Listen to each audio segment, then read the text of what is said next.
Adventures of the Saint, starring Vincent Price.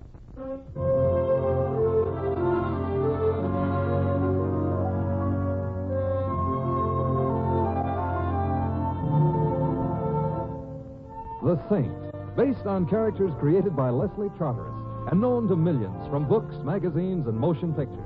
The Robin Hood of modern crime now comes transcribed to radio, starring Hollywood's brilliant and talented actor Vincent Price as the Saint.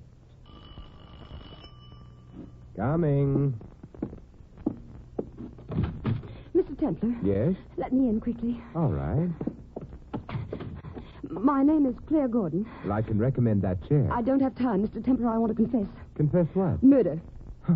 Well, maybe I'd better take the chair. You're quite serious? Well, of course I am. When anyone confessed to murder merely as a joke. It might depend on their sense of humor. However, whom did you murder? My husband. I see. You don't believe me. I have no reason to believe or disbelieve. But I did kill him. All right. You ought to do something about it. Mrs. Gordon, I can think of many reasons why a woman might want to kill her husband. In some instances, she actually does. But I can think of no reason why she should come to me and tell me about Well, it. I had to confess to somebody. You could have chosen the police. Oh, they're so vulgar. Murder is not a monopoly of the upper classes, nor is it in itself an especially refined activity. You don't understand. Before I married Jim, I was Claire Wheelock. Of the something or other Wheelocks, no doubt. Still, I absolutely refused to go to some poky, dirty little police station. Some of them are quite large, and I understand clean from time to time. Tell some grubby little man all about my personal affairs. Murder, according to the statutes, is a public affair. I think you're nasty. I'm only trying to be reasonable, after all. I've heard you weren't always reasonable when beautiful women were concerned. Oh, that's true only on Shrove Tuesday. Oh, I despise you. Hey, wait, maybe today is Shrove... Oh, no, it's Sunday.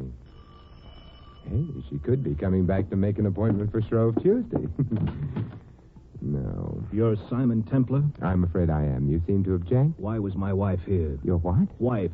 And don't try telling me you didn't know she was married, you low individual. I think you'd better tell me about myself inside, huh? Now then, you are... James Gordon. And my wife was just here. How do you know? I saw her leave. Are you going to try denying it? Well, not if you saw her just leave. Oh, that's good. Now, if you don't mind, I'll take my coat off. You're warm? I'm about to beat your brains out, you know. Watch your language. And why do you think your wife was here? Pretty obvious, isn't it? I don't know. After all, I never met your wife before. Furthermore, Mr. Gordon, you're dead. Are you being whimsical? I'm only trying not to make a liar out of your wife. She told you she was a widow. More or less. Actually, she came here to confess. Are you trying to pull my leg? I've always thought that a highly overrated indoor sport, except, of course, in the right company. She came here to confess to what? To murdering you. What? Apparently, her confession was premature. If, that is, you really are James Gordon. Well, thanks for the premature. And, of course, I'm James Gordon. Who else would I be? Shall I guess? No. No, you can take a look at my wallet. Oh, thank you. Driver's license. Blue Shield medical plan card, dated. Oddly enough, only a week ago. What's odd about that? Apparently you don't expect to die. You are James Gordon. Well, thank you. Now, would you like to tell me why my wife was here? She came to confess to your murder. You know, Mr. Templar, I think I'm beginning to believe you. Fine. Keep working at it. Claire is eccentric. If you say she told you she'd murder me, well, she must have told you. She did. But why? I'm not dead. Therefore, she didn't murder you. Then why did she make such an idiotic confession? Wishful thinking, perhaps. No, just a Or minute. perhaps it was only anticipation. Oh, excuse me. Hello? Mr. Templar. Louis. A half an hour ago you called for a cab. A half an hour ago I arrived. A half an hour ago I was still warm. I am now understudying an icicle. Oh, Louis, I'm sorry. Come upstairs and thaw out. I've had company. A blunt? To start with, What are you up to now? her husband. I'll come up. I'll bring a large wrench, too. That won't be necessary, Louis. Bye. Mr. Templar, what you said just before, you mean perhaps she intends to murder me. But why should she want to? She came to confess, not to confide in me. I'd better run along, get hold of Claire, and Well, I'm sorry I bothered you, Mr. Templar. Oh, it's all right. Thanks for your patience. Forget it. Goodbye. Bye. Well, so much.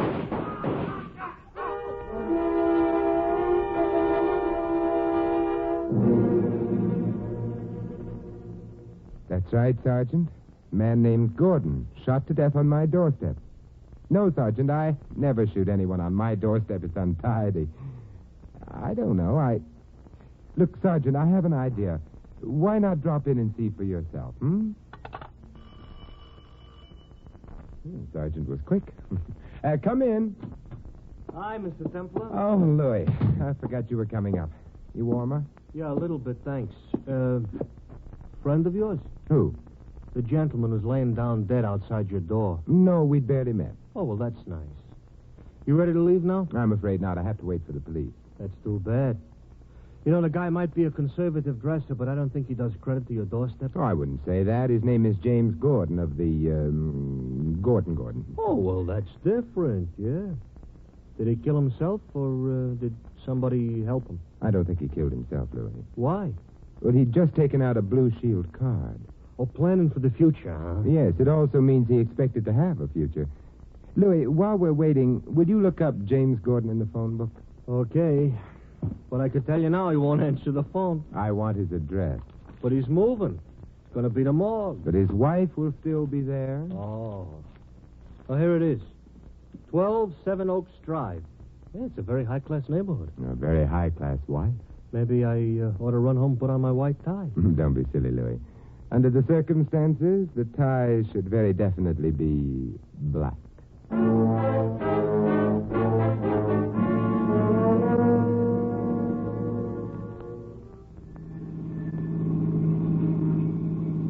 You know, those cops were very nice. So they were. In spite of what you asked them. What do you mean? You asked them if somebody confessed to murdering James Gordon. So I did. Yes, so don't you think it's a little early for a confession? Louis, you don't understand. You see, in this particular case, the confession was made before the murder. Oh, well, that explains it. That explains nothing. Louis, Mrs. What? Gordon visited me just before Mr. Gordon did. Uh-huh. No. No? No. What she did do was confess to murdering her husband. Yeah, but he was still alive. That's right. Maybe she's got clairvoyance or something. Oh, 12 Seven Oaks Drive, Mr. Templar. Good. Yeah. Should I wait? You'd better come with me. Okay. Except but why? Well, I have a feeling I'll need a witness. Oh, so you really don't know Mrs. Gordon very well. Well, if her confession was true, I don't want to know her at all. But it couldn't have been, huh? Except maybe it was, huh? Yeah, that's one way of putting it. Sure. And that's a way nobody understands, too, me included. Good evening, gentlemen. Boy, is he half wrong. Good evening. We should like to see Mrs. Gordon. Come in, please. Whom shall I say is calling? Who? I beg your pardon. Who shall I say is calling? Better grammar. Listen, Bud, for what I dragged down here, whom is good enough. Oh? Oh, the Gordons don't pay well? If you are referring to recent history, the Gordons don't pay, period. Oh, they're having financial difficulties, huh? No, they ain't having no difficulties on account they ain't got no finances. Explains the hospital plan, and you'd better slip your English accent on and announce us. I'm Simon Templar. This is Louis. Yeah, hi. Very good. Since when is Brooklyn growing buttless? Louis, the Gordons have been in trouble. Mr. Gordon ain't. Not anymore. About Mrs. Gordon. Mrs. Gordon will see you. This way. Oh, thank you. Not only will she see you, but you'll see her. Looking at it objective, you're getting the break. She is quite a dish. Sir, you are speaking of the woman Mr. Gordon loves. Who says? That's the door. She's on the other side. Hey. You might open it for us. What's the matter? You broke an arm or something? If he ain't careful, they're going to send him back to Brooklyn. Mrs. Gordon? Yes? Of course, it's been a little while since we last met, but... Since we've what? Met. We haven't met. We haven't... If we had, surely I'd remember, Mr. Templar, I believe my butler said. We met at my home within the last hour. Well, I'm sure you have a very charming home, but I was never in it. Well, I may be able to refresh your memory if you'll be patient with me. You came in order to confess. Confess? What? The murder of your husband. Mr. Templar, if this is some kind of joke... I'm not okay. Then it's not in the best of taste. Besides from everything else, my husband happens to be alive and in splendid health. So you see, I couldn't very well have confessed to any such silly thing. Mrs. Gordon. Yes? Your husband's health is no longer what it used to be. He's dead. Dead? Jim? Yes, Mrs. Gordon. Oh, no. No. Mr. Templar, she's going to faint. This letter. She did faint. Mr. Templar, King Arthur would never have let you sit down at his round table. I couldn't afford to be chivalrous, Louis. I had to make sure her faint was... Oh, you thought she might be putting on an act? Yes. However, from the way she fell... Oh, it wasn't no act, huh? No. Could that mean that the rest of her story about never being in your apartment and confessing that that's also true? Hardly. Well, then maybe she's a twin. No. Oh, why not? Too easy. Come on, help me put her on the couch. Yeah. You think maybe she's just plain nuts? Perhaps. Or perhaps, and I quote a playwright of some insight, there's a method in her madness. Here she's coming, too. The butler can look after her. Come on along. Louis. Okay. Think you guys can find the front door? Oh, yes, we brought our compass. How was Mrs. Gordon? She was fine. I don't think she's doing quite so well now. You might look in on her. It will be a pleasure. Good night. Good night. Well, that was a nice visit. Of course, our hostess happens to faint, but where are we going now? Maybe we could make somebody else faint. Huh? No, your cab, first of all. And then... Yeah? We wait.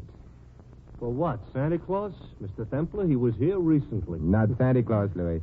We're waiting for Mrs. Gordon to recover. Oh, that's considerate of us. Not really. It's nasty of us. Oh, it is, huh? We're going to hate ourselves in the morning? Well, that will depend on where Mrs. Gordon leads us tonight.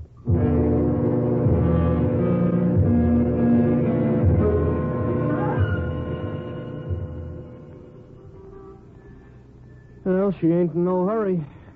We've been waiting 10 minutes already. I'll give her time, Louis. She had to recover from a faint, make a phone call, dress for the street. Yeah, maybe, but I get nervous. You probably need a tonic. Had a call. That reminds me. I had a call up in the Bronx once. Oh. Sorry. A redhead comes out of the house 15 minutes after I start honking the horn. Has me drive her to Grand Central. I ask her why the delay. She says she was very busy murdering her husband, and I laugh like anything. But you know what? She had murdered her husband.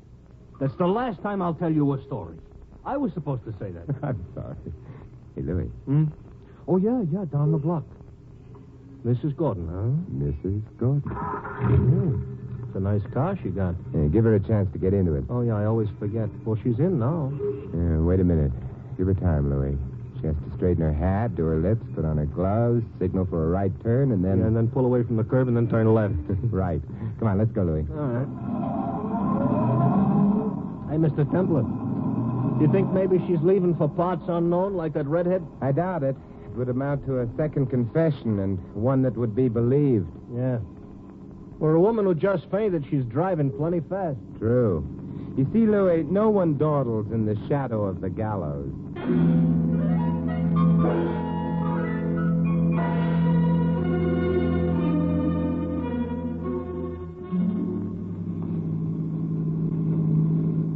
Hey, she's pulling up in front of that park entrance. We'd better stop here. Out, huh? Out. She's heading into the park. We follow her, huh? Yes. Strange. Maybe she's just a nature lover, Mr. Templar. At this hour of the night? Well, as the law says you gotta love nature only in the daytime. It isn't love which brings her here. Careful, Louis. She's stopping. Yeah. Near the lake. Hey, there was a guy waiting for her. There's no way we can get any closer. She might spot us on the path. How about getting in amongst the trees? That's an idea. Yeah, except how good is it? They ran out of trees just here. Not close enough to see him, but at least we've just met another figure in the case. I'll stick to Mrs. Gordon's. That is, we can't see him. We haven't been introduced to him. We have to do something about that. Hey, Mrs. Gordon is scrambling. Coming back along the path.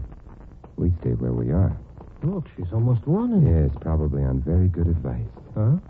She has to be on time for her appointment with the police. They might not approve of her having gone for a midnight stroll in the park on the night her husband died. Yeah, she's gone. Yeah, but the guy is still there. Mm-hmm.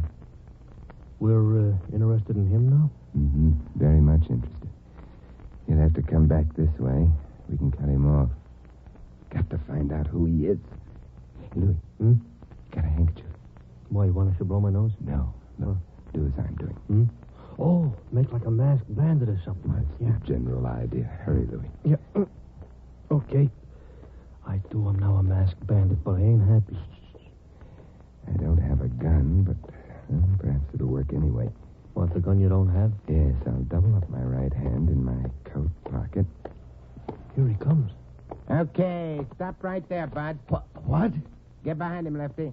I ain't left-handed. Oh, yeah. I'm behind him, Miggsy. What is this?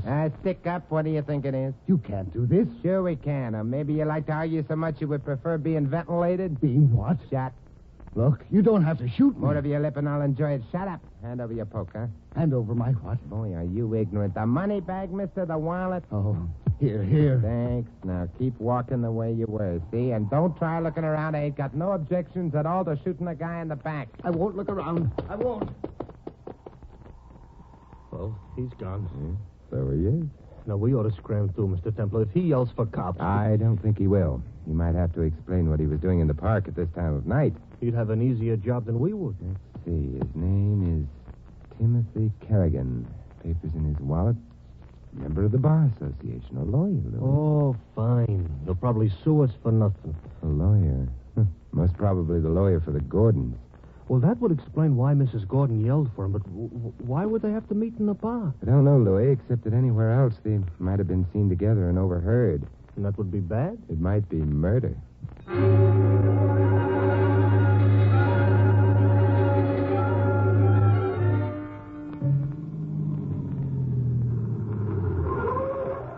Well, here's your house, Mr. Templar. Yes, Louis. Gonna go to sleep? I imagine so. Nothing to be done tonight, so far as I know. Yeah. Well, anyways, now we got 3 suspects instead of 2. 3? Yeah, Mrs. Gordon, Kerrigan, and the butler. The butler is never guilty, Louis. Hey, how about coming up for a drink? What was that you said? Come on, let's go. Yeah. Hey, Mr. Templar. About butlers. Maybe this one ain't guilty, but sometimes one could be, huh? That's true, but the one we met tonight is too charming a character. Yeah, don't look now, Mr. Templar. Keep walking. But your charming character is carrying around the young cannon. Good evening. How's butling these nights, huh? Go on. Inside the apartment. With pleasure. Now, hold it. Nobody move till I put the light on. Okay. All the way in. Now, sit down, both of you. Courtesy? No, you can't jump me easy sitting down. Intelligence. We, sit. As for you, you're either an idiot or, in love. It's the same thing. I didn't come here to make conversation with you, Templar. Why did you come? To make sure you forgot about Mrs. Gordon's confession. An idiot in love. That's got nothing to do with you. Suppose I refuse to forget Mrs. Gordon's confession. You'll forget it, either by agreeing to or by being dead. You want me to promise to say nothing of the confession to the police? That's right. Well, suppose I do promise, and then you leave, and then suppose I don't keep that promise. No, why do you have to bring that up? I come back. And kill me then? Oh, what good would that do, Mrs. Gordon? All right, if what you're getting is it that the only way I can be sure is by killing you, then How much was Mr. Gordon's life insured for? $100,000. Wait, how'd you know? There had to be a motive for his death. A motive that would place Mrs. Gordon in danger of being considered likely to have murdered her husband. The Gordons had no money. Insurance was the most probable motive in existence. Kerrigan handled the Gordons' finances? Yeah. Mrs. Gordon is in love with Kerrigan, isn't she? No. I think yes. Who cares what you think? All right. Let's find out how innocent Mrs. Gordon is. Look, pull the window shade down, Front window? Pull an armchair over to the window and sit in it. Why? You'll then be silhouetted prettily for the benefit of anyone outside in the street. The drawn shade will make it impossible for you to be identified exactly. Your build is much the same as mine. You will therefore appear to be me to anyone outside. You will also provide a perfect target. To who? To the only one who would have any reason for wishing me dead. The murderer of James Gordon. You love Mrs. Gordon. You're convinced she's innocent. She's been here before, and she'll be able to find her way back. Well, will you sit in that chair?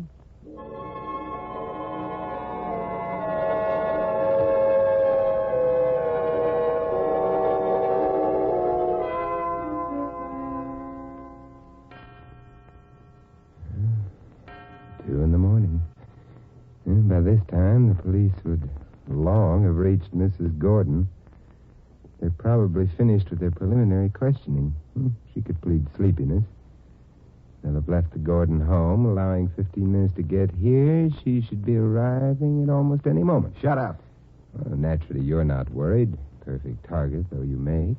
Yeah, and besides, Mr. Templar, even if she does shoot him, he'll be killed by the woman he loves. What more could a guy want? I told you to...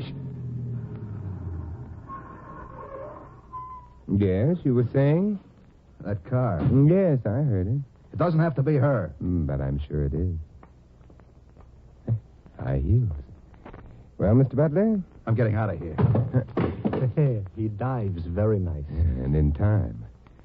I wonder, with no ready-made target for her, what will Mrs. Gordon do? You better get in the next room, huh? Yeah. Okay. Oh, Louis, will you open the door? Oh, I don't mind if you do. I wouldn't like to get shot on your doorstep. It's no way to appreciate your hospitality. I'll get it. Hello, Mrs. Gordon. Oh, you're not alone. No, that's Louis, remember? But better remember inside, All right. Send him away. Oh, I promised him a drink. He hasn't had it yet. I can't send him away. But what I have to tell you is confidential. Louis is in my confidence. Well, all right. It might turn out more convenient if you're difficult. About what? Forgetting that I was ever here before. Forgetting I came to you with a confession of murder. Sorry, but I have a remarkably retentive memory. For example, I remember a girl I used to go to school You'd with. better forget her for the moment. Oh, I couldn't. I loved her very deeply. How would you feel about $25,000? Oh, I love them very deeply, too. They're being offered to me for a promise to forget. Yes. And if I don't keep it? You'll sign a paper admitting your promise and acceptance of the money. That would make you an accessory. You wouldn't dare change your mind. Hey, she's smarter than Be me. still, Louis. Mrs. Gordon, you're young, you're beautiful, and $25,000 is very attractive. Nevertheless, I shall refuse all of you. Even if... Yes, I wondered how long it would be before you produced that. And the revolver you killed your husband with? I didn't. You could convince me in a lot better ways. Can I convince you? Oh, yes, your confession helps. It does. Of course. Your husband's death makes you richer by $100,000, doesn't it? Yes. Otherwise, you had nothing. Well, our investments, they were unfortunate. Mr. Kerrigan handled them? Yes, he's our lawyer. So your husband handed over his money to Kerrigan. Did he also know he was handing over his wife as well? What did you say? I meant his life, of course, a natural slip of the tongue, you know. You still haven't told me how my confession was going to help me. I didn't say it would help you. I said it would help convince me you hadn't killed your husband. Well, that's the same thing. Not quite. Mr. Templar, that was the back door. Yeah, I know. I was saying, oh, yes. The fact that you didn't kill your husband is actually of minor importance in view of... Now would be a good time to borrow your gun. Louis, will you keep Mrs. Gordon company while I see what the boys in the back room are doing? Yeah, all right, Mr. Templar. Yeah. It was Kerrigan. Uh-huh. I thought it would be. He didn't see me. Came into the room, headed for the door to the living room. He'd sneaked it open a bit when I... Is he alive? Yeah, I just got him in the shoulder. He was working in the back while she was... Yeah, that's right. Hey, Louis, What, Mr. Templar? will you phone the police? They've one wounded murderer to collect, one beautiful accessory before and after the fact. Oh, no. But of the highest class. Her butler will help her wait.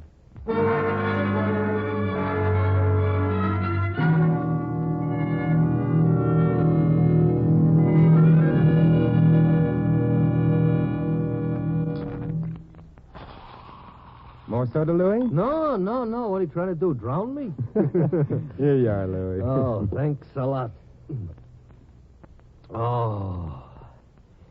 Hey, Mr. Templar, look. I know Kerrigan shot Mr. Gordon, and I kind of hear Mrs. Gordon will like that. This is a new phrase. It'll catch on, Louis, believe me. Also because they needed the insurance, though, to live happy ever after on, being the high-class types. But why did Mrs. Gordon confess to you before her husband got killed? Oh, it was an attempt to establish an alibi for herself, Louis. She expected that I'd immediately phone the police or else take her back to her home to view the corpse. In the meanwhile, Kerrigan would murder Gordon. And that would have left Mrs. Gordon in the clear. Yeah, but you didn't do either of those things. Why? I didn't believe her. Oh. She had really killed her husband and was willing to take whatever consequences there might be. Why come to me? Uh-huh. So that loused up her alibi. Especially because her husband, instead of staying home and getting shot, had become suspicious of her and he trailed her here. Huh? And was in turn trailed by Kerrigan, who saw a natty opportunity for double-crossing Mrs. Gordon and keeping the money for himself. He handled the Gordons' affairs and had the power of attorney. Yeah, but look, Mrs. Gordon's faint when you told her about her husband's death, that was real. You pointed that out yourself. Of course it was, Louis. But she didn't faint at the news of her husband's death as such. The reason she fainted was because she realized that she'd confessed to me and that her husband had been shot at a time for which she had no alibi. Uh-huh. Well, now I'm almost smart. Now I can enjoy my drink. Oh, that's good. Yeah. Hey, that lovesick butler tells me he's going back to Brooklyn, and the kind of life in the upper classes is too low for his taste. Oh, poor fellow. He loves not wisely, but too well. On the other hand, what's wrong with Brooklyn?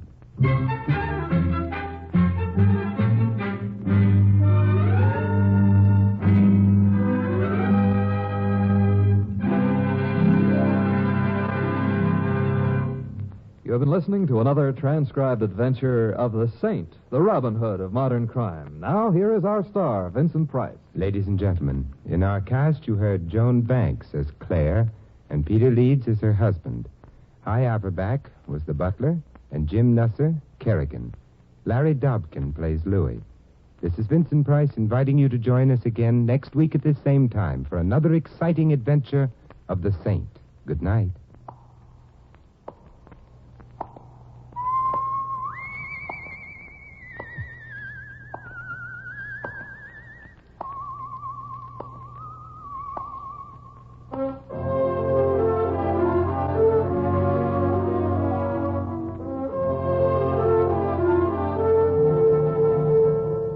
This adventure of the Saint was written by Louis Vittes. The Saint, based on characters created by Leslie Charteris, is a James L. Safier production and is directed by Helen Mack. Vincent Price is soon to be seen co-starring in RKO's production of His Kind of Woman. All you Saint fans will be glad to know that the Saint comic books are on sale at all newsstands. Your announcer, Don Stanley. 3 chimes mean good times on NBC. Well, it's Sunday again. That means another gala broadcast of NBC's Big Show. This evening, hostess Tallulah Bankhead has a whole flock of guest stars, including Marlene Dietrich. And when the 2 glamour gals, Tallulah and Marlene, get together, look out for flying sparks. For drama this Sunday evening, Theater Guild on the Air presents the 10th story, The Third Man, starring Joseph Cotton and Signy Hasso. Join Tallulah and her Big Show with Marlene Dietrich later on NBC.